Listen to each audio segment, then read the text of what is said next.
السلام علیکم ورحمۃ اللہ وبرکاتہ نحمدہ ونصلی علی رسولہ الکریم اما بعد فاعوذ باللہ من الشیطان الرجیم بسم اللہ الرحمن الرحیم لا الہ الا اللہ محمد رسول اللہ۔ اللہ کے سوا کوئی عبادت کے لائق نہیں، محمد صلی اللہ علیہ وسلم اللہ کے رسول ہیں۔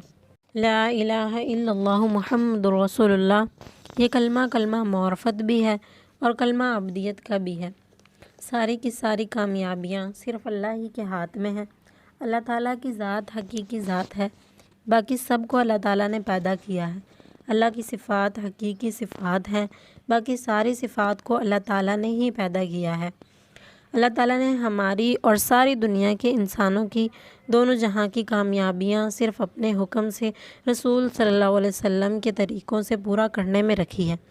اس کا یقین دلوں میں اتر جائے، اللہ جل شانہ کی ذات اعلیٰ سے تعلق پیدا ہو جائے اور اس کی قدرت سے براہ راست استفادہ ہو سکے، اسی لیے حضور صلی اللہ علیہ وسلم ایک طریقہ لے کر آئے ہیں۔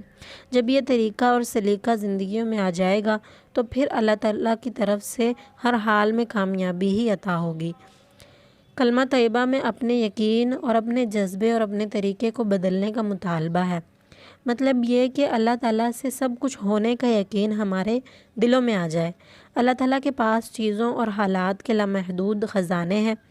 اللہ تعالیٰ چیزوں اور حالات کے پیدا کرنے والے ہیں، اپنی قدرت سے جو چاہتے ہیں کرتے ہیں اور کچھ بھی کرنے میں مخلوقات میں سے کسی کے بھی محتاج نہیں ہیں۔ اللہ تعالیٰ صمد ہیں، بے نیاز ہیں۔ اللہ تعالیٰ جاننے والے ہیں، اللہ تعالیٰ ہر چیز کو دیکھنے والے ہیں، اللہ تعالیٰ ہر چیز کو سننے والے ہیں، اللہ تعالیٰ تمام مخلوق کو روزی دینے والے ہیں،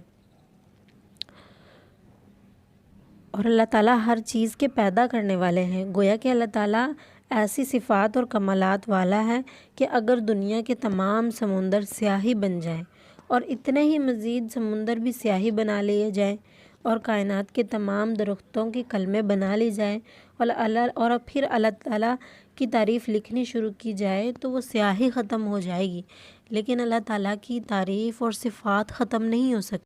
اللہ رب العزت کی ذات ہمیشہ سے ہے اور ہمیشہ ہی رہے گی۔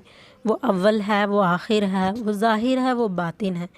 اس کو نہ اونگ آتی ہے نہ ہی نیند آتی ہے۔ وہ حی و قیوم ہے۔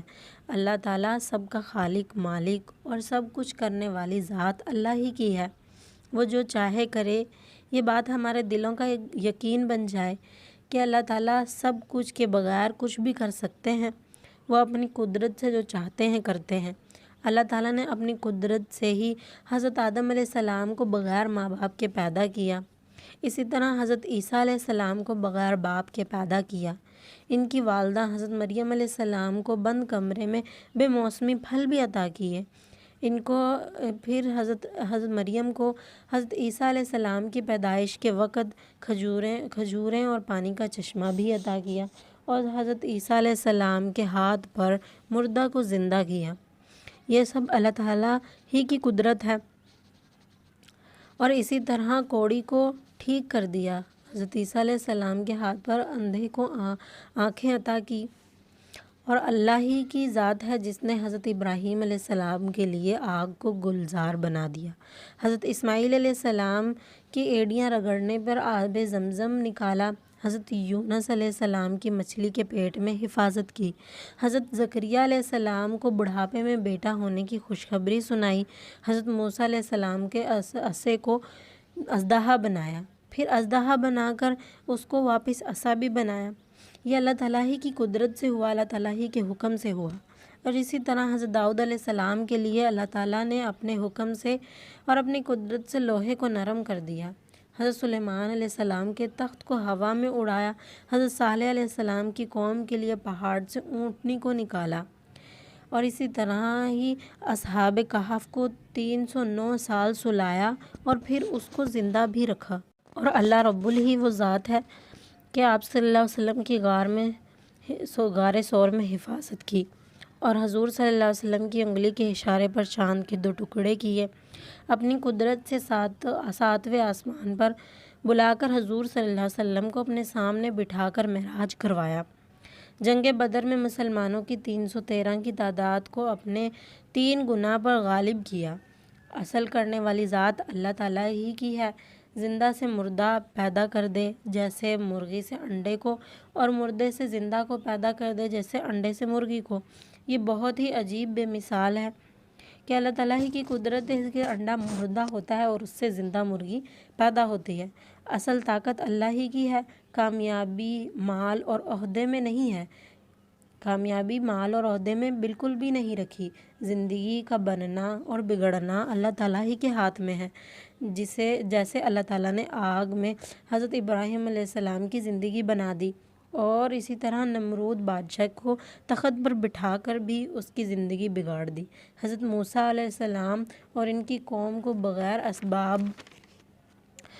اسباب کے میدان میں ان کی زندگی بنا دی، اور کھانے کو من و سلویٰ بھی عطا کیا، اور سائے کے لیے ان کے لیے بادل بھی مقرر کیا، اور پینے کے لیے 12 چشمے بھی جاری کیے، اور اسی طرح صحابہ کرام کی کچی جھونپڑیوں میں بھی زندگی بنا دی۔ گویا کہ انسان کی زندگی کا بگڑنا اور بننا باہر کی ظاہری چیزوں میں نہیں ہے، بلکہ ان کے اندر کے یقین اور جسم سے نکلنے والے اعمال سے ہے، اور اللہ تعالیٰ پر یقین کو قائم رکھنے سے ہے۔ جس طرح ہم نے حضور صلی اللہ علیہ وسلم کی رسالت کا اقرار کیا ہے، اسی طرح ہمیں یقین ہو جائے کہ ہماری پوری کامیابی رسول صلی اللہ علیہ وسلم کے پورے طریقوں پر چلنے میں ہے۔ غیروں کے طریقوں پر چلنے میں رسوائی ہے۔ تمام راستے سوائے رسول صلی اللہ علیہ وسلم کے تباہی اور بربادی ہی کی طرف لے جاتے ہیں۔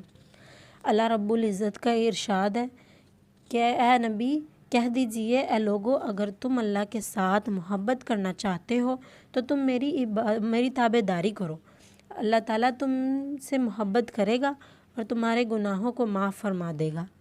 ایک حدیث مبارکہ کا مفہوم ہے کہ آپ صلی اللہ علیہ وسلم فرماتے ہیں کہ میرے سارے امتی جنت میں داخل ہو جائیں گے مگر ان کے جنہوں نے انکار کیا۔ پوچھا گیا ہے اللہ کے نبی انکار سے کیا مراد ہے؟ آپ صلی اللہ علیہ وسلم نے فرمایا جس نے میری تابع داری کی وہ جنت میں ہوگا، اور جس نے میری نافرمانی کی تو اس نے انکار کیا۔ اسی طرح ایک اور حدیث مبارکہ کا مفہوم ہے کہ آپ صلی اللہ علیہ وسلم نے فرمایا تم میں سے اس وقت تک کوئی کامل مومن نہیں ہو سکتا جب تک اس کی خواہش اس دین کے تابع نہ ہو جائے جسے میں لے کر آیا ہوں۔ اللہ رب العزت سے دعا ہے کہ اللہ تعالیٰ ہم سب مسلمانوں کو آپ صلی اللہ علیہ وسلم کی سنتوں پر عمل کرنے کی توفیق عطا فرمائے، اور جو دین ہم تک حضور صلی اللہ علیہ وسلم لے کر آئے اس پر یقین کامل اور عمل کرنے کی توفیق عطا فرمائے، اور اہدنا الصراط المستقیم پہ راستے پر چلنے کی توفیق عطا فرمائے، اور اس ماہ رمضان کی تمام برکتوں سے نوازے۔ آمین۔ وآخر دعوانا الحمد للہ رب العالمین۔